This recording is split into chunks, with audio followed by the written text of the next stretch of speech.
मेरे प्यारे बच्चों, नमस्ते। आज मैं फिर से आप लोगों के बीच सुरक्षित शनिवार में ढेर सारी नई जानकारियाँ लेकर आई हूँ। बच्चों, आज जून महीने का प्रथम शनिवार है। आज हम लोग सुरक्षित शनिवार की सारणी के अनुसार आज हम लोग हजार ढंड प्रक्रिया यानी खतरों को पहचान करने के बारे में जानेंगे, समझेंगे और सीखेंगे।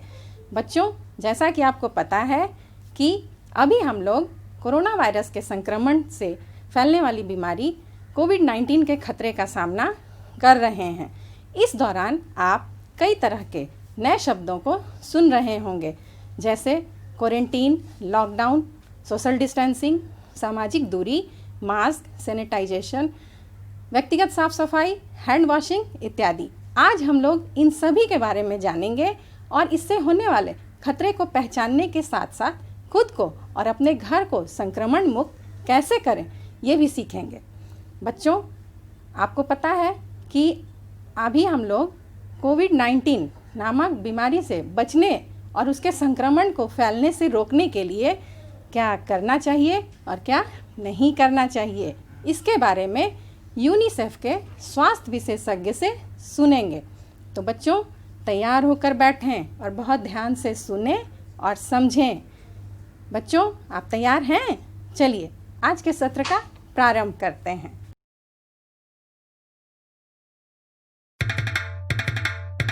जगह जगह बस एक ही बात, कोरोना कोरोना। स्कूल है बंद, मुश्किल है सब कुछ, करो ना करो ना। डरो ना डरो ना, कोरोना से डरो ना डरो ना। डरो ना डरो ना, कोरोना से डरो ना डरो ना। हाथ को सोप से धोए धोए, डरो ना डरो ना। मुंह को ढककर खांसे छींके, डरो ना डरो ना। भीड़ से हम दूर रहे रहे, डरो ना डरो ना। घर में मस्ती करे करे, डरो ना डरो ना। डरो ना डरो ना, कोरोना से डरो ना डरो ना। डरो ना डरो ना, कोरोना से डरो ना डरो ना। हम कहे सलाम नमस्ते, डरो ना डरो ना। हाथ न मिलाओ कुछ हफ्ते, डरो ना डरो ना। ट्रेन प्लेन या हो बस, डरो ना डरो ना। थोड़े दिन ना करो सफर, डरो ना डरो ना। डरो ना डरो ना, कोरोना से डरो ना डरो ना। डरो ना डरो ना, कोरोना से डरो ना डरो ना। हम इसे फैलने ना देंगे, डरो ना डरो ना। मिलके इसे हम रोकेंगे, डरो ना डरो ना।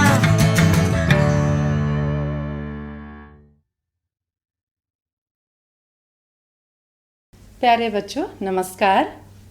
आज हम लोग कोरोना वैश्विक महामारी के बारे में जानेंगे और समझेंगे। आइए बच्चों, आज हम लोग कोविड-19 नामक इस बीमारी से कैसे बचेंगे और इसके संक्रमण को फैलने से रोकने के लिए हमें क्या करना चाहिए और क्या नहीं करना चाहिए, इसके बारे में बातें करते हैं। बच्चों, आज हम लोग कोविड-19 के संदर्भ में स्वास्थ्य संबंधी खतरे अर्थात हजार्ड की पहचान करेंगे। स्वास्थ्य संबंधी खतरे अर्थात हजार्ड क्या हैं? ये 3 प्रकार के हैं: जैविक, रासायनिक और भौतिक हजार्ड। हमारे स्वास्थ्य को नुकसान पहुंचाते हैं, ये हमें बीमार कर देते हैं और कभी कभी हमारी जान भी ले लेते हैं। ये हमारे स्वास्थ्य पर अल्पकालिक या दीर्घकालिक या दोनों प्रकार के नकारात्मक प्रभाव डाल सकते हैं। ये खतरे हमें किसी वस्तु के स्पर्श के माध्यम से, सांस के माध्यम से और भोजन के माध्यम से हमारे शरीर में प्रवेश कर सकते हैं। आज हम लोग इस सत्र में उन खतरों की पहचान करेंगे जो कोरोना वायरस के संक्रमण को फैलने में मदद करते हैं। इससे पहले हम लोग यह जानेंगे कि कोरोना क्या है, कोरोना वायरस बीमारी क्या है, यह किस प्रकार से लोगों में फैल रहा है आदि के बारे में जानने का प्रयास करेंगे। कोरोना क्या है? बच्चों, सबसे पहले हम ये जानेंगे कि कोरोना क्या है। कोरोना एक वायरस है। इस वायरस के किसी व्यक्ति में संक्रमण लग जाने को कोरोना वायरस संक्रमित या उसे कोरोना वायरस पॉजिटिव कहते हैं। कोरोना वायरस के संक्रमण से होने वाली बीमारी को ही कोविड-19 कहा जाता है। कोरोना वायरस एक से दूसरे व्यक्ति में कैसे फैलता है? किसी भी संक्रमित व्यक्ति के खांसने या छींकने के दौरान नाक या मुंह से निकलने वाले पदार्थ के छींटे से किसी भी प्रकार संपर्क में आ जाने पर ही यह वायरस दूसरे व्यक्तियों तक जाता है और नाक, मुंह व आंख के रास्ते शरीर में प्रवेश करता है। जहां पर संक्रमित व्यक्ति के नाक या मुंह से निकला पदार्थ पड़ा हो और उसको कोई और व्यक्ति छू दे और उसी संक्रमित गंदे हाथ से अपना नाक, मुंह और आंख छुए तो यह उस व्यक्ति में प्रवेश कर सकता है। इस वायरस के शरीर में प्रवेश करने के 3 ही रास्ते हैं: मुंह, नाक व आंख। कोरोना वायरस बीमारी या कोविड-19 में स्वास्थ्य संबंधी खतरों की पहचान हम कैसे करेंगे? अभी लॉकडाउन के कारण आप सभी लोग अपने अपने घरों में होंगे। आपके बड़े भाई बहन भी आपके साथ ही घर में ही होंगे। खतरों की पहचान करते समय आप उन्हें भी अपने साथ शामिल करेंगे और यदि संभव हो तो अपने माता पिता को भी साथ में लेकर खतरों अर्थात हजार्ड की पहचान करेंगे। कोरोना वायरस से जुड़े स्वास्थ्य संबंधी खतरे अर्थात हजार्ड की पहचान क्या है? आपको क्या पहचान करनी है? आपको करना है कि कोरोना वायरस का संक्रमण आप तक कैसे और किन वजहों से आ सकता है, ये आप देखेंगे। आपके आसपास ऐसा कौन है और क्या हो सकता है जिससे आप संक्रमित हो सकते हैं। आइए पहचान करें कि कोरोना वायरस किस तरह हम तक पहुंच सकता है। हमारे आसपास या घर में कोई विदेश यात्रा से आया है क्या? या हमारे आसपास कोई ऐसे शहर से आया है जहां यह कोरोना वायरस फैला हुआ है? क्या हमारे आसपास किसी को खांसी, जुकाम, बुखार के साथ सांस लेने में परेशानी जैसी बीमारी तो नहीं शुरू हुई है? हमारे आसपास ऐसा है जो बार बार बाहर जाता है और वह भी बिना मास्क लगाए या अपना नाक मुंह ठीक प्रकार से ढके? क्या वह व्यक्ति आने के बाद ठीक प्रकार से हाथ और कपड़ों को साफ करता है? आपके आसपास ऐसे कौन लोग हैं जो खांसते या छींकते समय अपने नाक मुंह को ढक कर नहीं रखते? ऐसे कौन लोग हैं जो खुले में कहीं भी थूकते हैं? हमें उपरोक्त बिंदुओं पर चर्चा कर पहचान करनी चाहिए और उनसे बचाव के उपायों पर चर्चा कर तैयारी करनी होगी। धन्यवाद।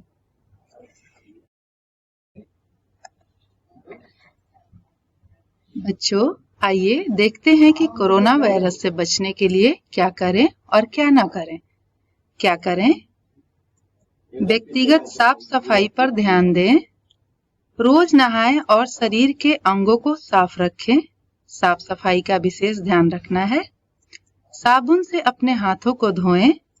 हाथों को 20 से 30 सेकंड तक अच्छी तरह धोना है। हाथ गंदे ना हो तो भी साबुन से धोएं। दिन में 4 से 5 बार अवश्य धोएं। छींकने और खांसने के दौरान अपना मुंह ढकें। छींकने और खांसने के दौरान 2 तरह से अपना मुंह ढक सकते हैं, रुमाल या गमछा से अथवा अपने बाजू से अपने मुंह को ढकें। इससे न सिर्फ अपना बचाव करेंगे बल्कि दूसरों को भी बचाएंगे। अल्कोहल युक्त सैनिटाइजर का इस्तेमाल करें, क्योंकि अल्कोहल युक्त सैनिटाइजर कीटाणुनाशक होता है। इसलिए जब आप घर से बाहर हों और आपके पास हाथ धोने के लिए साबुन ना हो और आप सार्वजनिक स्थान पर किसी चीज को छूते हैं तो उसके बाद इसका इस्तेमाल अवश्य करें। सार्वजनिक स्थानों पर मास्क लगाकर निकलें। भीड़ भाड़ वाली जगहों पर मास्क जरूर लगाएं, जिससे दूसरों से होने वाले संक्रमण से आप बच सकते हैं।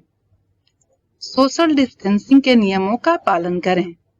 2 गज की दूरी अथवा 6 फीट की दूरी का ध्यान रखें। इससे आप दूसरे से होने वाले संक्रमण से बच पाएंगे। अस्वस्थ महसूस होने पर डॉक्टर से संपर्क करें। इससे संबंधित लक्षण दिखने पर तुरंत डॉक्टर से संपर्क करें, जिससे इसके संक्रमण का खतरा कम किया जा सके। नियमित व्यायाम और अपने खान पान का ध्यान रखें। नियमित व्यायाम और अच्छा खान पान आपकी रोग प्रतिरोधक क्षमता को बढ़ाता है। क्या ना करें? कोरोना वायरस से संबंधित बहुत से ऐसे काम हैं जो आपको नहीं करने हैं। अपनी आंख, नाक या मुंह को बार बार न छुएं, क्योंकि गंदे हाथों या संक्रमित हाथों से इसके फैलने का खतरा रहता है। यदि कोई खांस या छींक रहा हो तो उससे उचित दूरी बनाएं। बीमार व्यक्ति के नजदीक जाने से बचें। अगर आप में भी ये लक्षण है तो आप भी दूसरे से दूरी बनाएं। भीड़ भाड़ वाली जगहों पर जाने से बचें। भीड़ भाड़ वाली जगहों पर संक्रमण का सबसे ज्यादा खतरा रहता है, इसलिए अनावश्यक ऐसे स्थानों पर ना जाएं। सार्वजनिक स्थानों पर इधर उधर ना थूकें। यह एक बुरी आदत है जिससे इस बीमारी के और ज्यादा फैलने का खतरा बन जाता है। सार्वजनिक वाहन का प्रयोग कम करें, क्योंकि सार्वजनिक वाहनों में सामाजिक दूरी को बनाए रखना बहुत ही मुश्किल होता है। इस्तेमाल किए हुए टिश्यू या मास्क को खुले में ना फेंकें। इससे दूसरे लोगों के संक्रमित होने का खतरा रहता है।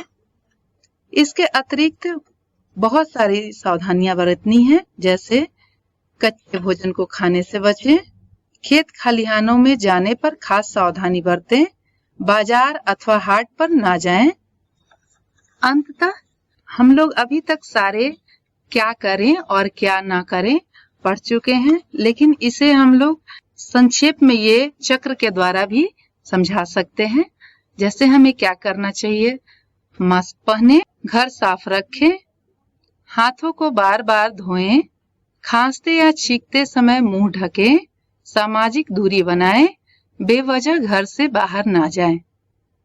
आओ ये नियम अपनाएं, कोरोना मुक्त देश बनाएं। नमस्ते। आज हमारे साथ डॉक्टर हुब्बे अली हैं, जो यूनिसेफ बिहार ऑफिस के स्वास्थ्य विशेषज्ञ हैं। आज हम इनसे कोरोना वायरस और कोविड-19 के बारे में ढेर सारी बातें करेंगे और कोरोना वायरस और कोविड-19 क्या है इसके बारे में भी जानेंगे। सर, आपका मेरा दूरदर्शन मेरा विद्यालय के सुरक्षित शनिवार के इस एपिसोड में बहुत बहुत स्वागत है। सर, आप हमारे बच्चों को ये बताइए कि कोरोना वायरस और कोविड-19 क्या है और कोरोना वायरस और कोविड-19 का संक्रमण बच्चों में कितना हो सकता है। ये जो कोरोना वायरस है, ये सब जान रहे हैं कि ये सबसे पहले वुहान नाम का शहर है चाइना का, यहाँ से ये वायरस शुरू हुआ था। 12 दिसंबर को इसका पहला केस आया था और फिर लगातार तब से विश्व में इसके केसेस फैल रहे हैं। भारत की बात करें तो 30 जनवरी को पहला केस भारत में इस कोरोना वायरस का आया था और बिहार में 21 मार्च को आया था। तो कोरोना वायरस, बहुत से प्रकार के वायरस होते हैं, उसमें से एक वायरस है कोरोना वायरस। उसमें से ये क्योंकि ये म्यूटेट करके एक नया कोरोना वायरस है, इसलिए इसको नोवेल कोरोना वायरस भी कहते हैं। और आपका जो प्रश्न है कोविड-19, तो कोविड जो है वो शब्द बना है कोरोना वायरस से। उसका जो पहला CO है वो कोरोना का है, VI वायरस का है और D मतलब डिजीज़। तो कोविड, कोरोना वायरस डिजीज़। और क्योंकि 2019 में इसका पहला केस सामने आया था, इसलिए इसको बोलते हैं कोविड-19। तो यदि हम उसको नोवेल कोरोना वायरस बोले, कोरोना वायरस बोले, कोरोना महामारी बोले या कोविड-19 बोले, ये वही बीमारी की बात हो रही है। और जहाँ तक कि बच्चों का सवाल है, ये वायरस एक रेस्पिरेटरी वायरस है, फेफड़ों में असर करता है। और विश्व में, भारत में और बिहार में यदि बात करें तो मेन रिस्क इसका बुज़ुर्गों को है।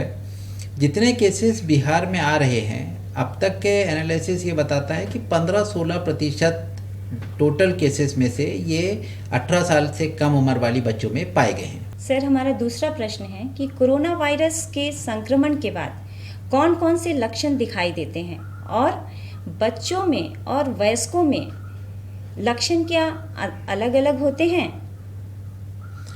जैसे कि पहले भी बताया है, कोरोना वायरस एक रेस्पिरेटरी वायरस है, फेफड़ों की बीमारी वाला ये वायरस है। जी सर। तो इसका, और क्योंकि एक वायरल बीमारी है, तो इसके जो लक्षण हैं वायरल बीमारी की तरह होते हैं। सबसे पहले इसके अंदर तेज़ बुखार आएगा। अच्छा। और बुखार के साथ साथ में खांसी आएगी। कुछ केसेस ऐसे हैं, मेजॉरिटी 60% 70% खांसी जो है सूखी खांसी होती है, बिल्कुल। मगर कुछ परसेंट केसेस में ये गीली खांसी जैसे बलगम वाली खांसी है वो भी होती है। और इसके साथ में सांस लेना, जैसे कि कोई भाग के आ गया तो सांस जल्दी जल्दी चलना या सांस लेने में तकलीफ होना, ये इसके मुख्य लक्षण हैं। और क्योंकि ये वायरस बीमारी है तो इसके साथ में मसल का बॉडी एक होना, फटीग होना, चिड़चिड़ापन होना, ये सब भी इसके लक्षण साथ में आते हैं। अब जो आपका प्रश्न है कि क्या ये बच्चों में अलग इसके सिम्टम्स है या बड़ों में अलग सिम्टम्स है, तो ये ऐसा कोई स्टडी अब तक ये नहीं बताया है कि there is a complete difference in symptoms between the adult या बच्चे, मगर कुछ केसेस में हो सकता है कि जो बुखार है इसमें आ रहा है, दोनों को आएगा, बच्चे को भी आएगा, बड़े को भी आएगा, खांसी दोनों को आएगी। जो सांस लेने वाली बात है उसमें ज़्यादातर अगर कॉम्प्रोमाइज़ जो होते हैं हमारे बुजुर्ग, उनके अंदर ये सांस लेने में तकलीफ वाली बात होती है और बच्चों में जल्दी तेज सांस चलती है। तो यही मेजर इसके अंदर डिफरेंस है। बाकी सिम्टम्स में all the symptoms almost remains the same. अच्छा सर, इसके संक्रमण से बचने के लिए बच्चों को कौन कौन सी सावधानियां बरतनी चाहिए? हाँ, नहीं, बहुत अच्छा प्रश्न है आपका। बच्चों बड़ों सबको सावधानियां वैसे ही बरतनी चाहिए। 3 चीज़ों का ख्याल हम लोग ज़रूर रखें। एक तो जब भी हम लोग खांस रहे हैं या छींक रहे हैं तो उसमें अपनी कोनी का इस्तेमाल करें। अच्छा, ठीक है। और इसी को कहते हैं रेस्पिरेटरी हाइजीन मेंटेन करना, कि हम जब भी खांस रहे हैं तो हाथ का ना करें, कोनी का इस्तेमाल करें। क्यों, मैं आपको और बताऊंगा। तो पहला एक ये हो गया कि रेस्पिरेटरी हाइजीन हम मेंटेन करें। दूसरा ये है कि हम लोग मास्क का इस्तेमाल करें। मास्क में बहुत से लोग कहते हैं sir N95 mask, N99 mask, normal mask, cotton का मास्क, घर में कोई भी कॉटन का कपड़ा हो उसका मास्क बना के इस्तेमाल करें, बहुत ज़रूरी है। तीसरी बात यह है कि हम अपने हाथ को बार बार लगातार, आप घर में हैं, बाहर है, बाज़ार से आ रहे हैं, जा रहे हैं, अपने हाथ को साबुन और पानी से बार बार धोएं। एक बार जब भी हम हाथ धोते हैं तो सुनिश्चित करें कि 20 सेकेंड, कम से कम 20 सेकेंड अपने हाथ को स्वच्छ धोए, बार बार धोए। इसमें लोग बहुत से पूछते सर सैनिटाइजर का क्या उपयोग है। WHO का गाइडलाइंस कहता है कि साबुन और पानी सफिशिएंट है।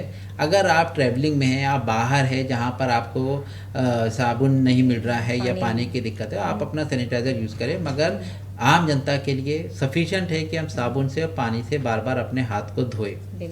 और लास्ट और सबसे बड़ी बात है कि 2 गज की दूरी आपस में मेंटेन करके रखना बहुत ज़रूरी है। उसका रीज़न ये है कि जब भी खांसते या छींकते हैं तो वायरस जब शरीर से बाहर निकलता है तो स्टडीज बताती है कि 2 गज से ज़्यादा ये ट्रेवल नहीं करता है। तो यदि हम अपने 3-4 चीज़ें जो मैंने बताई है, कॉटन का मास्क इस्तेमाल करें, हाथ को बार बार साबुन से धोएं और 2 गज की दूरी अगर आपस में मेंटेन करें, साथ में रेस्पिरेटरी हाइजीन यदि हम मेंटेन करते हैं तो इस वायरस से हम ज़रूर हरा सकते हैं इसको। जी, बहुत अच्छा जवाब सर। मतलब आपके कहने का मतलब है कि इसमें सबसे ज़्यादा इम्पोर्टेंट होता है कि हाथ का बार बार सफाई करना बहुत ज़रूरी होता है। सर, हमारा अगला प्रश्न ये है, बच्चों को ये बताएं कि बच्चे इसके संक्रमण को फैलने से कैसे रोक सकते हैं? हाँ, तो इसमें एक बात मैं बताता चलूँ कि ये जो कोरोना वायरस है ये HIV के वायरस से भी ख़तरनाक है। अच्छा। उसका रीज़न ये है कि HIV का वायरस शरीर के बाहर निकलते ही तुरंत वो मर जाता है, नष्ट हो जाता है। कोरोना वायरस शरीर से बाहर निकलने के बाद में टेबल पे, मोबाइल पे, जो भी हार्ड सरफेस है, इसको नॉन पोरस सरफेस कहते हैं, ये 2 दिन तक ही जीवित रहता है। और पोरस सरफेस है, जैसे आपकी किताब हो गया है, चादर हो गया है, रुई हो गया है, साबुन हो गया है, इस पे ये वायरस अगर नष्ट नहीं होता है टाइमली तो ये 12 घंटे तक जीवित रहता है। कुछ WHO ICMR की स्टडीज़ ये भी कहती है कि 13 घंटे तक हवा में ये वायरस जीवित रहता है। तो अब इस कॉन्टेक्स्ट में हम लोग किस तरह से इस वायरस से बच सकते हैं या अपने को ना हो और मेरे से दूसरे को ना हो, ये कर सकते हैं। क्योंकि ये वायरस लाइव है और हमारा हाथ यूज़ कर रहे हैं, हम टेबल को हाथ लगा रहे हैं, बुक को हाथ लगा रहे हैं, इसलिए बहुत ज़्यादा ज़रूरी है कि हम अपने हाथ को बार बार स्वच्छ पानी से धोते रहें। साबुन और पानी का इस्तेमाल करिएगा, ये वायरस तुरंत नष्ट हो जाता है। एक बात, सैनिटाइज़र जब भी इस्तेमाल कर रहे हैं तो उस सैनिटाइज़र में 70% से ज़्यादा अल्कोहल रहना चाहिए, तब ये वायरस नष्ट हो जाता है। 2 गज की दूरी इस्तेमाल कर रहे हैं तो एक दूसरे से वायरस फैलेगा नहीं। और जो अपना इंडियन स्टाइल है नमस्ते करके बात करिए, सलाम करके बात करिए, बिल्कुल। हाथ ना मिलाए, गले ना मिले, एक दूसरे से टच को ना ज़्यादा रखे, घर में हो, बाहर हो, कहीं भी हो। तो यही जो मैंने बताया कि 3-4 चीज़ें यदि हम लोग इसका पालन करते हैं, बड़े हो, बच्चे हो, कोई भी हो, तो इस वायरस को हम लोग हरा सकते हैं। अच्छा, बहुत अच्छा जवाब सर। सर, हमारा दूसरा प्रश्न है कि आजकल देखते हैं कि मास्क का उपयोग किया जाना बहुत ज़रूरी है, लेकिन इसके बाद भी बहुत लोग इस चीज़ को समझ नहीं रहे हैं। तो सर, हमें ये बताएं कि मास्क का उपयोग और सामाजिक दूरी यानी कि सोशल डिस्टेंसिंग कितनी महत्वपूर्ण है, और अगर हमारे घर में मास्क नहीं है तो घर में पड़े हुए ही कपड़ों का किस तरह से हम मास्क बना सकते हैं? तो मास्क का उपयोग करना बहुत ज़्यादा ज़रूरी है। बहुत से स्टडीज़ ये कहते हैं कि यदि हम मास्क रखते हैं, ये वायरस का बॉडी में जाने का 3 है, एक तो मुंह से जाएगा, नाक से जाएगा या आँख से जाएगा। ओके। इन चीज़ों को यदि हम सुरक्षित, आँख को तो पट्टी बांध के नहीं रख सकते, मगर मुंह को और नाक को रख सकते हैं। जी सर। तो इस जो आपने बताया कॉटन का मास्क मोर देन सफिशिएंट है। घर में आपके पास कॉटन का कोई कॉटन के कपड़ा कपड़े होगा, जो भी रहते हैं, जो हाँ। भी है, उसको आप काट के 2 डोरी लगा लीजिएगा या दस्ती की तरह भी इसको बांध लीजिएगा। अच्छा। It is more than sufficient. ज़रूरी ये है कि हम उसको निरंतर धोते रहें, साफ करते रहें और उसको पहने, और उसमें कुछ मार्किंग अपने मास्क में कर लें कि ये नहीं कि आज आपने उसको इस साइड से पहना, घर में आ गए फिर दूसरी दूसरी साइड से से उसको पहन पहन लिया। तो ये ये नहीं करना ज़रूरी है कि हम उसको मार्किंग करें, एक ही साइड से उसको पहने। एक मास्क एक व्यक्ति, घर में 2 आदमी है तो एक मास्क मेरा है तो मैं इस्तेमाल करूँ, जैसे तौलिया में मेरा मैं करता हूँ, तो मास्क भी अपना अपना करे, सही तरीके से मास्क को इस्तेमाल करें और मास्क को लगा के रहे। अगर कॉटन के कपड़े का आप मास्क यूज़ कर रहे हैं तो मेरे को नहीं लगता वो अनकंफर्टेबल रहेगा, वो कंफर्टेबल हो जाएगा। लोगों को आदत हो रही है, उसको आदत बना ले अपने आदत बना लेनी कि है। हम लोग मास्क का इस्तेमाल करें, बहुत ज़रूरी है। और एक और प्रश्न था। सामाजिक दूरी सर। सामाजिक दूरी हाँ। सामाजिक दूरी बनाना बहुत ज़रूरी है, क्योंकि ये वायरस जीवित रहता है, दिखता नहीं है, और यदि सामाजिक दूरी नहीं बनाते हैं तो ये वायरस अगर संक्रमण है तो हमारे बिहार का एनालिसिस बताता है 89 to 90% जो संक्रमित लोग हैं वो एसिम्टोमेटिक है, ना उनको बुखार आ रहा है, ना उनको खांसी हो रही। तो हमको नहीं पता कि हम में से कौन इन्फेक्टेड है या नहीं है। इसलिए बहुत ज़्यादा ज़रूरी है कि हम लोग सामाजिक दूरी बना के रखें। सामाजिक दूरी यदि नहीं बना के रखते हैं तो हो सकता है कि मेरे से बाकी लोगों को वायरस जा रहा होगा या बाकी से मेरे को आ रहा होगा। तो हर एक की अपना व्यक्तिगत रिस्पॉन्सिबिलिटी है कि पहले हमको ना हो और मुझसे किसी और को ना हो। तो सर, ये तो बहुत अच्छा जवाब था। तो आप लोग ने जान लिया होगा कि यहाँ पे सोशल डिस्टेंसिंग यानी सामाजिक दूरी बनाना बहुत ज़रूरी है। हमारा अगला प्रश्न है सर कि मान लीजिए कि बच्चे किसी काम से बाहर जा रहे हैं, तो जब वो घर पर आएँ तो उन्हें कौन कौन सी सावधानियाँ उस समय व्यक्तिगत रूप से भी कह सकते हैं कि उन्हें सावधानियाँ कौन सी बरतनी चाहिए, ये ज़रा बताइए सर। बाहर जाके अगर हम घर में आ रहे हैं तो सबसे पहले आते ही अपने हाथ को, पाँव को, जो आपका एक्सपोज पार्ट है आप उसको धो लीजिए। बिल्कुल। धोने में आप गर्म पानी का इस्तेमाल करिए और उसके साथ साबुन, जैसे मैंने बताया है, साबुन बिल्कुल का सर। इस्तेमाल करिए। यदि वायरस आपके हाथ पे लगा होगा या एक्सपोज बॉडी के पार्ट को लगा होगा तो वो नष्ट हो जाएगा। आप अगर ऐसी जगह से होकर आ रहे हैं, जैसे अस्पताल जाके आ रहे हैं, जो लोग स्वास्थ्य कर्मी हैं या बच्चे हॉस्पिटल में गए हैं या वहाँ से आए हैं, तो अपने कपड़ों को भी आप चेंज कर लीजिए और इसको आप इस्तेमाल मतलब फ्रेश नए कपड़े को आप इस्तेमाल करें। मतलब जब भी हम बाहर से आएँ तो अपने आप को पूरी तरह से सैनिटाइज करना ज़रूरी है। सैनिटाइज या स्वच्छ हाँ, कर जो आपने लीजिए। कहा साबुन हाँ, वगैरह का उसको यूज़ कर करना लें। है। सब्जी वगैरह अगर हम बाहर से ला रहे हैं तो गर्म पानी लीजिए, गर्म पानी में नमक डालिए, नमक डाल के उसको सब्जी को, फल को उसमें डालिए, उसको डाल के रखने के बाद आप उसको खाइए। अच्छा, नमक उसमें डालना ज़रूरी है पानी में, अगर हम सब्जी हाँ, वगैरह अगर को धो नमक रहे वमक हैं डालते तो। हैं तो वो जो है डायरेक्टेशन होकर वायरस भी उसका नष्ट हो जाता है। तो आप उसका भी इस्तेमाल करिए ताकि फैले नहीं। बिल्कुल फैले। बिल्कुल सर। जैसे जान रहे हैं सर हम कि अभी लॉकडाउन चल रहा है और बच्चे घर में ही रह रहे हैं, तो बच्चों को कौन से ऐसे खेल खेलने की आप सलाह देंगे जिससे कोरोना वायरस के संक्रमण होने का कम से कम खतरा हो? तो जैसे मैंने बताया कि इसमें 2 गज की दूरी मेंटेन करिए। जो खेल में आप 2 गज की दूरी के संपर्क में नहीं आ रहे हैं, इसमें कोई ऐसा नहीं है कि अब अगर बोलना है तो कबड्डी ना खेलें जिसमें हम लोग कुश्ती ना खेलें जिसमें हम लोग एक दूसरे के पास आते हैं। उसके अलावा जो खेल आप खेल सकते हो, 2 गज की दूरी, आप चेस खेलिए, लूडो खेलिए।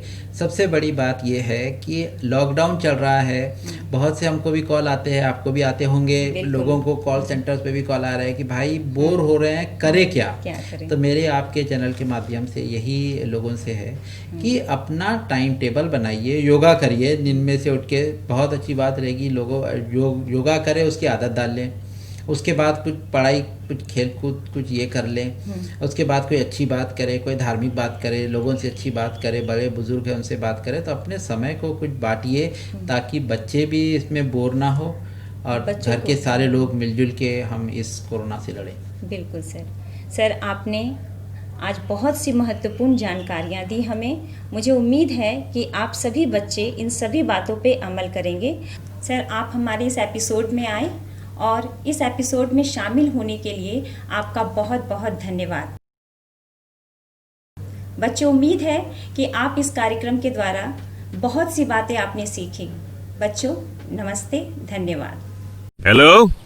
हाँ हरिया, बोल। हाँ प्रधान जी, सुना है लखन और किशन कल रात शहर से गांव आए हैं। देखिए कहीं कोरोना न फैला दे गांव में। अरे बुद्धि भ्रष्ट हो गया है क्या तुम्हारा? हैं? जो भी शहर से आएगा उसको कोरोना ही होगा, ये कौन बोला? अफवाह मत फैलाओ। और सुन लो, लखन और किशन दोनों गांव और अपने परिवार की भलाई के लिए घर में ही 14 दिन क्वारंटीन में हैं, समझे? यहाँ आते ही सरकार की पूरी जांच से गुजरने के बाद आए हैं गांव। उनके बारे में कोई ऐसा वैसा बात हम बर्दाश्त नहीं करेंगे, समझे कि नहीं? बिल्कुल, दूसरे राज्यों से आने वाले हर व्यक्ति की जांच हो रही है और उन्हें सरकार द्वारा बताए गए निर्देश का पालन करने को कहा गया है। ऐसे में उनके साथ कोई भेदभाव करना बिल्कुल गलत है। अपनों का रखेंगे ध्यान, कोरोना से रहेंगे सावधान। अधिक जानकारी के लिए 1800-180-5145 पर या 011-239-78046। कोरोना के इस समय में जब हमारे घरों में, हमारे समाज में, गाँवों में जगह जगह पर लोग संक्रमित हो रहे हैं, तब हम इस बात पर चर्चा करेंगे कि हमारे आसपास के घरों में अगर कोई कोरोना से संक्रमित हो जाता है तो हम अपने घरों के सामान को, दरवाज़ों को, टेबल कुर्सी को या अपने आसपास के बाकी सामानों को कैसे संदूषण मुक्त यानी सैनिटाइज करेंगे। इसके लिए हम आपको भारत सरकार द्वारा जारी की गई गाइडलाइन के बारे में बताएंगे। बच्चों, आपने ब्लीचिंग पाउडर का नाम सुना होगा। ये ब्लीचिंग पाउडर है, ये छोटा ब्लीचिंग पाउडर का डब्बा है, और सोडियम हाइपोक्लोराइट आपने देखा होगा, ये केमिकल है। इस दोनों केमिकल के द्वारा और साथ ही साथ क्लोरीन टैबलेट के द्वारा हम कोरोना वायरस के संदूषण को यानी उससे जो प्रदूषण फैल जाती है उससे मुक्त करने के लिए उसके घोल को पानी में मिला करके हम सफाई करते हैं और अपने आसपास में जो संक्रमित व्यक्ति हैं, संक्रमित सामग्रियां हैं, उसको संदूषण मुक्त करते हैं। बच्चों, जब किसी संक्रमित व्यक्ति के द्वारा आपके घर का जो वस्तुएं हैं, फर्नीचर है या आपके आस पड़ोस का एरिया अगर संक्रमित हो गया है तो उसे संक्रमण मुक्त करने हेतु भारत सरकार ने जो गाइडलाइन जारी किया है उसमें ब्लीचिंग पाउडर और सोडियम हाइपोक्लोराइड है। इसका प्रयोग कैसे करना है इसके बारे में हम आपको बताते हैं। जो ब्लीचिंग पाउडर है इसको 1 लीटर पानी में 1 चम्मच डालना है और उसका घोल बना करके आप छिड़काव करेंगे। साथ में सोडियम हाइपोक्लोराइड जो 5% है उसको 4 लीटर पानी में 1 लीटर मिलाएंगे और इसका घोल तैयार करके आप अपने घरों में जो संक्रमित वस्तुएं हुई हैं, आस पड़ोस का जो आपका एरिया है, उसे संक्रमण मुक्त इस घोल के द्वारा कर सकते हैं। संक्रमण मुक्त करने के लिए ये 2 हमारे पास मशीन है जिसका प्रयोग करके हम आपको अभी दिखाएंगे। अभी आप देख रहे हैं कि जो आपके सामग्रियां, गाड़ी, दरवाज़ा, हमारे घर के एरिया को सैनिटाइज करते हुए ये आप विधि देख रहे हैं। जहाँ कहीं भी कोरोना के से संक्रमित व्यक्ति हो वहाँ घर को, दरवाजे को, कुंडे को इसी तरह से सैनिटाइज किया जाता है।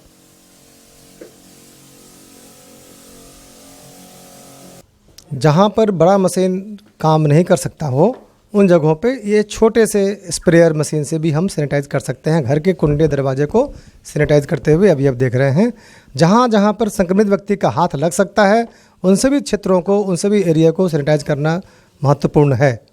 कोरोना के संक्रमित व्यक्ति द्वारा कुर्सी, टेबल, पलंग इत्यादि सामग्रियां संक्रमित हो जाती हैं। इसलिए इन सभी चीज़ों पर खास करके हम सैनिटाइज करेंगे और इनको संदूषण मुक्त करेंगे। हमें यह ध्यान देने की ज़रूरत है कि जब हम स्प्रे कर लेते हैं तो उसके 10 मिनट के बाद उसे साफ़ कपड़े के द्वारा उन सभी चीज़ों को फिर से पोंछ देते हैं और अपने हाथ को जिस समय सैनिटाइज कर रहे होते हैं ग्लव्स के द्वारा या कपड़े के द्वारा लपेट कर, नाक को मास्क द्वारा पहन करके, आँख पे चश्मा जरूर पहने और इन तीनों चीज़ों के द्वारा अपने आप को सिक्योर करें ताकि केमिकल्स आपके आँख, नाक, मुंह और हाथ को प्रभावित ना करे। इस तरह से आपने देखा इस प्रदर्शन में कि हम अपने घर के सामग्रियों को कोरोना वायरस के संक्रमण से कैसे मुक्त करते हैं। यह प्रक्रिया हमें सैनिटाइजेशन उस समय भी करना है जब आपको आशंका हो कि हमारे आसपास के क्षेत्र में कोई संक्रमित हो गया है, और इसी तरीके से हम इसका अपने घरों की सफाई करके संदूषण मुक्त करते हैं। नमस्कार बच्चों, आइए अब बात करते हैं किशोरावस्था में पोषण का महत्व। जैसा कि आप लोग जानते हैं कि कोविड-19 संक्रमण से बचाव हेतु रोग प्रतिरोधक क्षमता में वृद्धि आवश्यक है। आइए अब चर्चा करते हैं बिहार में किशोरावस्था की स्थिति क्या है। बिहार में लगभग किशोर किशोरियों की कुल संख्या 3 करोड़ के आसपास है। आइए आपको इसको ऐसे समझते हैं, बिहार में प्रत्येक 5 में से एक व्यक्ति किशोरावस्था की उम्र में है। आइए देखते हैं कि किशोरावस्था में पोषण एवं शारीरिक व्यायाम की आवश्यकता क्यों है। सबसे पहले हम लोग चर्चा करें कि पोषण की आवश्यकता क्यों। तो आप सभी जानते हैं जीवन के पहले 2 वर्षों में शरीर एवं मस्तिष्क का विकास सबसे तेज गति से होता है और उसके बाद किशोरावस्था ही वह समय है जब शारीरिक और मानसिक विकास तीव्र गति से होता है।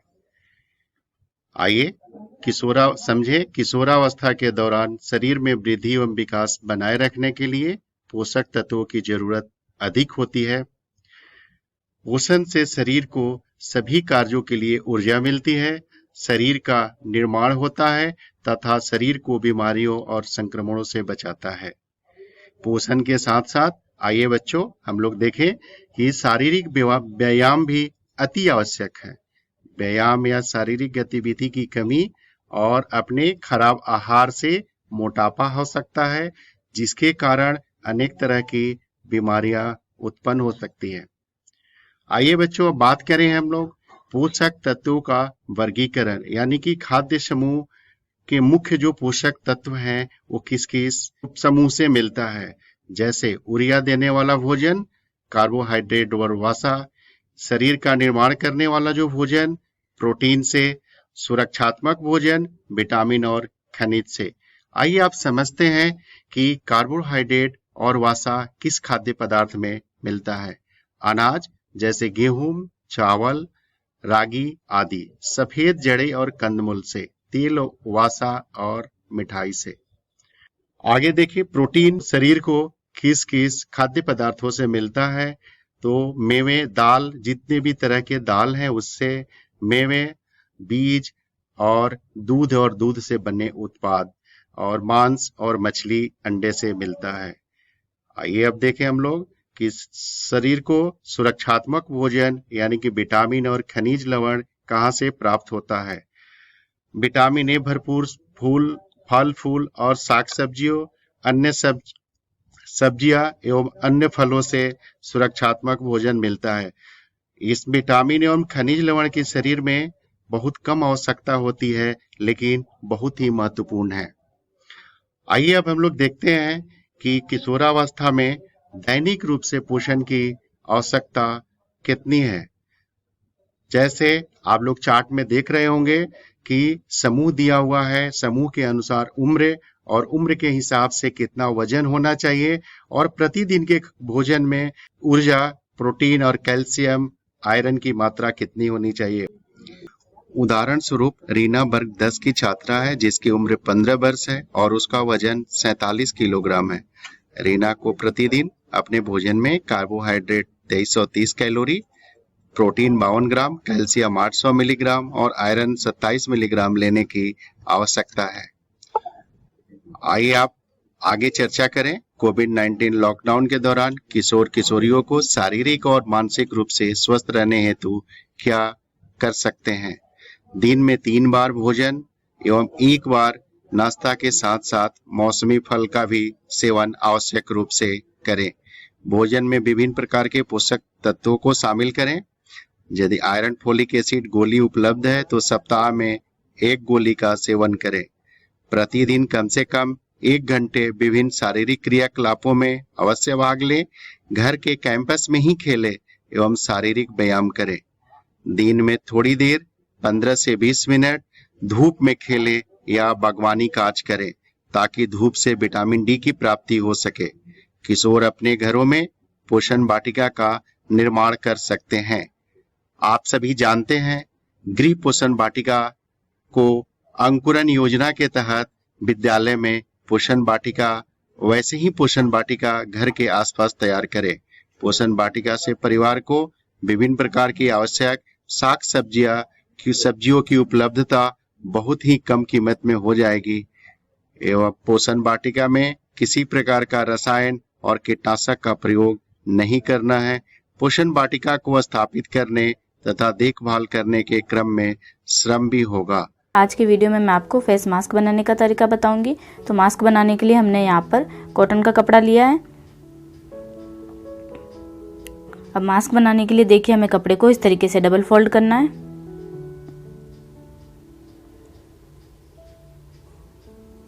डबल करने के बाद कपड़े की हमें चौड़ाई लेनी है लगभग 7 या 7.5 इंच।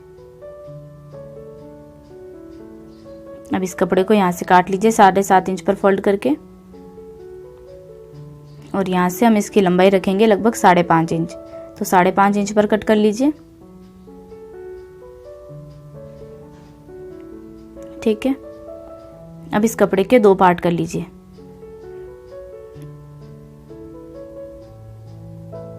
अब इसके हमें 2 तरफ सिलाई लगानी है इस तरीके से। ठीक है।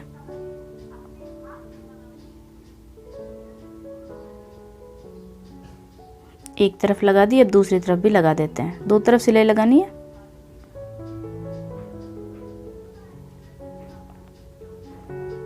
ठीक है। अब इसको पलट के हम सीधा कर लेंगे।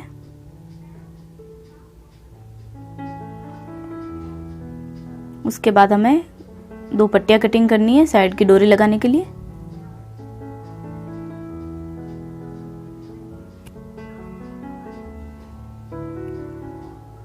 अब इसे अंदर की ओर फोल्ड करके इसके ऊपर सिलाई लगा के अच्छी सी डोरी बना लीजिए। ज्यादा मोटी नहीं बनानी, पतली सी बना लीजिए। दोनों तरफ लगाने के लिए 2 डोरी बना लीजिए और उन्हें लगभग 7.5 या 8 इंच का कटिंग कर लीजिए। अब देखिए साइड की तरफ से हमने जो खुला हुआ रखा है उससे कपड़े को अंदर की ओर फोल्ड कर दीजिए और इस तरीके से एक डोरी को यहाँ पर लगा दीजिए एकदम कोने पर। कपड़े के बीच में डाल देनी है हमें कपड़े के डोरी को। ठीक है। कपड़े को अंदर की ओर फोल्ड कर दीजिए और इसके ऊपर की ओर सिलाई लगा दीजिए और इसमें इस तरीके से चुन्नट डाल दीजिए, यानी कि इसमें प्लेट्स डालनी है। तो आप 2 या 3 डाल सकते हो। अब इस डोरी को दूसरी तरफ भी किनारे में अंदर की ओर डाल दीजिए। आराम से अच्छे से अंदर की ओर डालनी चाहिए। इसके ऊपर सिलाई लगा दीजिए। ठीक है। अब इसी तरीके से हमें दूसरी तरफ भी करना है। ये कपड़े को अंदर की ओर डालना है और इसके बीच में हमें इसे डोरी को डालना है। अब इसके ऊपर सिलाई लगा दीजिए और जैसे प्लीट्स उस साइड में डाले इसी तरीके से इस साइड में भी डाल देना है।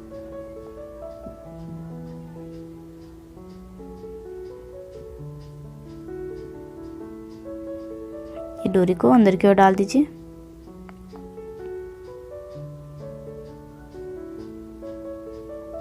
इस तरीके से हमारा फेस मास्क बनकर तैयार है।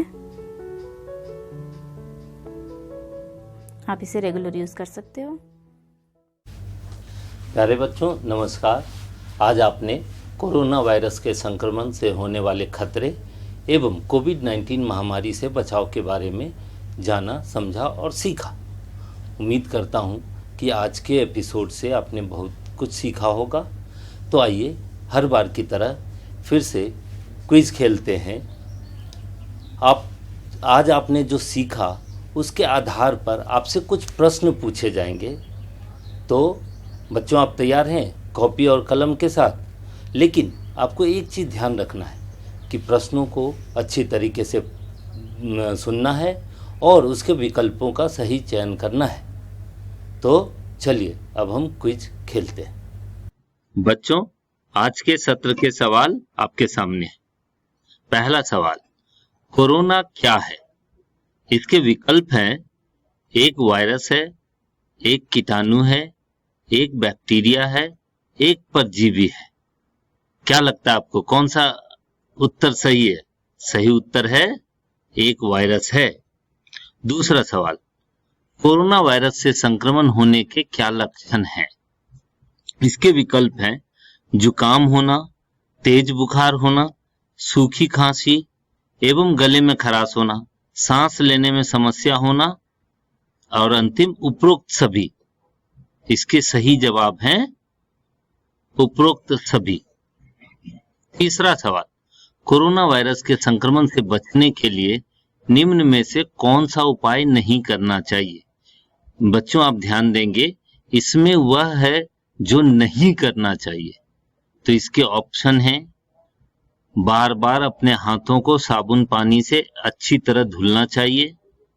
दूसरा, भीड़ भाड़ वाली जगह पर अक्सर घूमने चले जाना चाहिए। तीसरा, किसी से बात करते समय उससे 6 फीट या अथवा 2 गज की दूरी से बात करनी चाहिए। खांसने और छींकने के दौरान अपने नाक और मुंह को ढकें। और अंतिम, घर से बाहर जाने पर अपने मुंह व नाक को मास्क या रुमाल या अंगोछे से ढककर ही जाना चाहिए। तो इसके सही उत्तर है भीड़ भाड़ वाली जगह पर अक्सर घूमने चले जाना चाहिए, क्योंकि यह उत्तर, बाकी सभी विकल्प जो हैं वह करने लायक हैं, यही एकमात्र विकल्प नहीं करने का है। चौथा सवाल, कोरोना वायरस से बीमारी कोविड-19 जिसे कहते हैं, सबसे पहले किस अंग को प्रभावित करती है? इसके विकल्प हैं, हृदय, मस्तिष्क, किडनी, फेफड़े, आमाशय। इसके सही उत्तर हैं फेफड़े। अगला सवाल, कोरोना वायरस के संक्रमण को रोकने के लिए क्या क्या सावधानियां बरतनी चाहिए?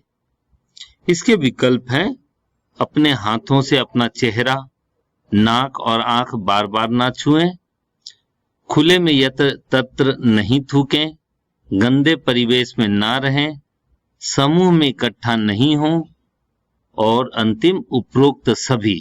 अगर आप ध्यान देंगे तो आज आपको क्या करें और क्या ना करें के माध्यम से बताया गया था। इसके जवाब हैं उपरोक्त सभी।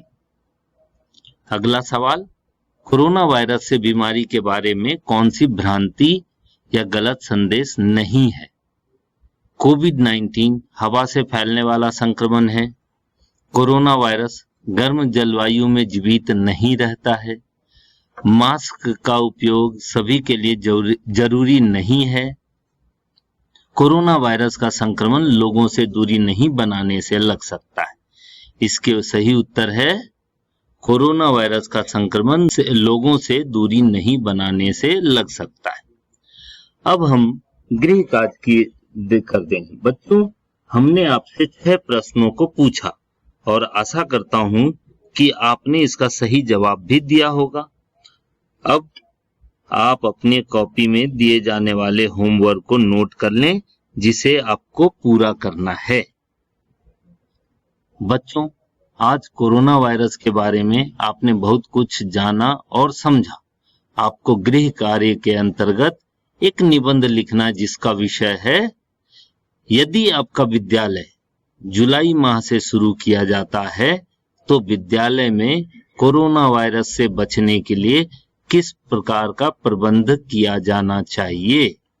यह गृह कार्य आपको 15 से 20 वाक्यों में निबंध के तौर पर लिखने।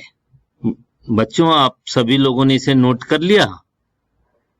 तो मेरे प्यारे बच्चों, अगले शनिवार को फिर मिलेंगे एक नए क्विज के साथ। आप सभी को नमस्कार।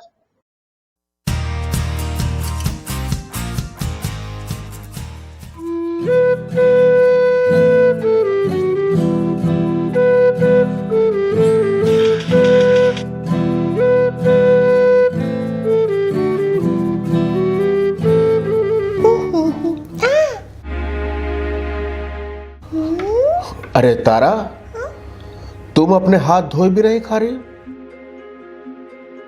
तुमने कितनी सारी गंदी चीजें छुई हैं, और गंदे हाथों से क्या होता है मैंने बताया था ना। हाँ, मैं तो भूल ही गई थी। साली अब्बा। हाँ दोस्तों, कोरोना और दूसरे वायरस और कीटाणु हमारे शरीर में गंदे हाथों से आ सकते हैं।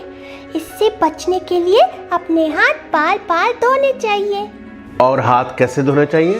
साबुन और साफ पानी से। और जब जब तुम हाथ धोना, ये गाना गाना।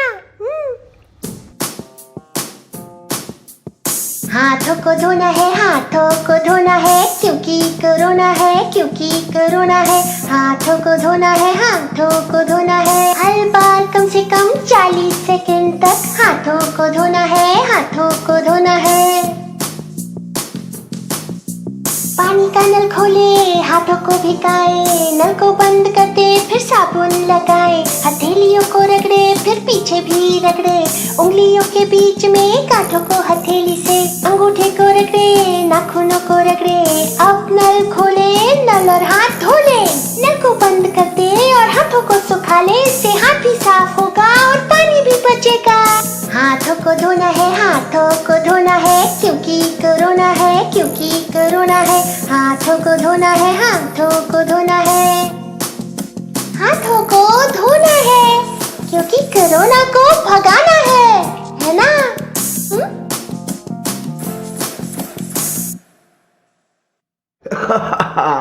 बहुत अच्छा गाना था तारा, बहुत अच्छा। थैंक यू अप्पा। अब बताओ, कब कब हाथ धोना है तारा? मुझे याद है अप्पा। ओके। हाथों में खांसने या छींकने के बाद, घर या बाहर की कोई गंदी चीज या सतह छूने के बाद, किसी को छूने से पहले और छूने के बाद, चेहरा, नाक, आँख छूने से पहले और बाद में, खाना खाने से पहले, टॉयलेट जाने के बाद, खेल कर आने के बाद, किसी बीमार व्यक्ति को छूने के बाद, बाहर से आने के बाद, और बच्चे की पॉटी साफ करने के बाद। अरे वाह तारा, तुम्हें तो पूरा याद है। अच्छा, हाथ धोने के साथ साथ कोरोना से बचने के लिए और क्या करना है वो भी याद है ना? हाँ अप्पा, सबसे 1 मीटर की दूरी बनाकर रखना है और घर पर ही रहना है। अब मेरे साफ खुशबूदार हाथों से आप सबको नमस्ते। नमस्ते।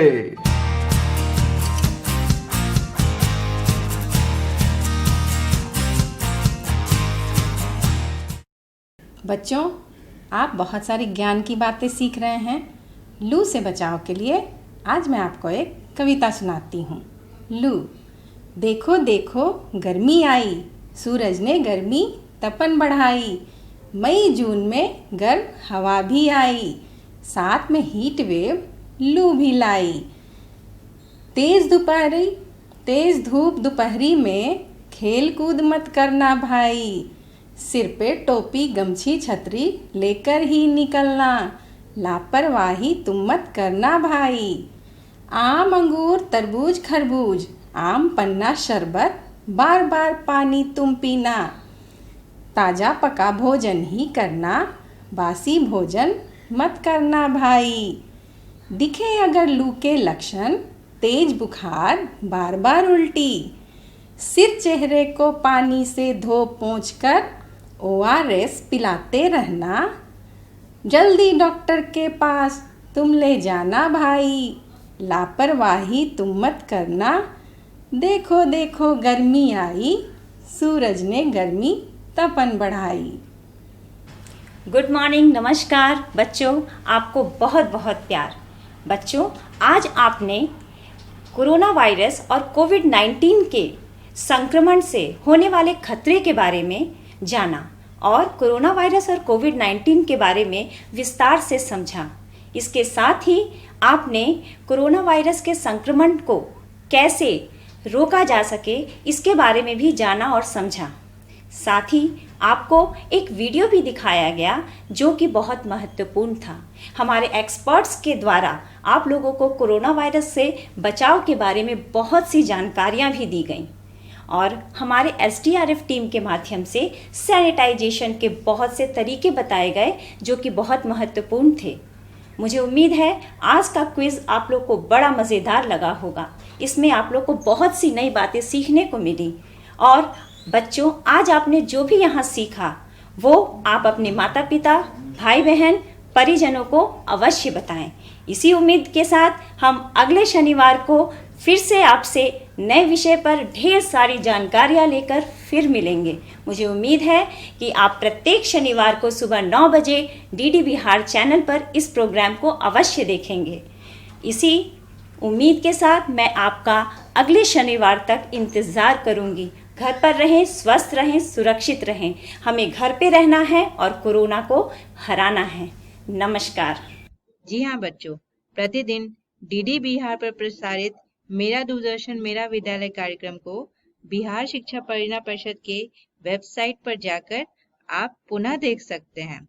इसके लिए आपको बिहार शिक्षा परियोजना परिषद की वेबसाइट www.bepcssa.in पर जाकर डिजिटल लर्निंग सेक्शन में अपनी कक्षा को चुनकर अपनी पढ़ाई जितनी बार चाहे उतनी बार करना है।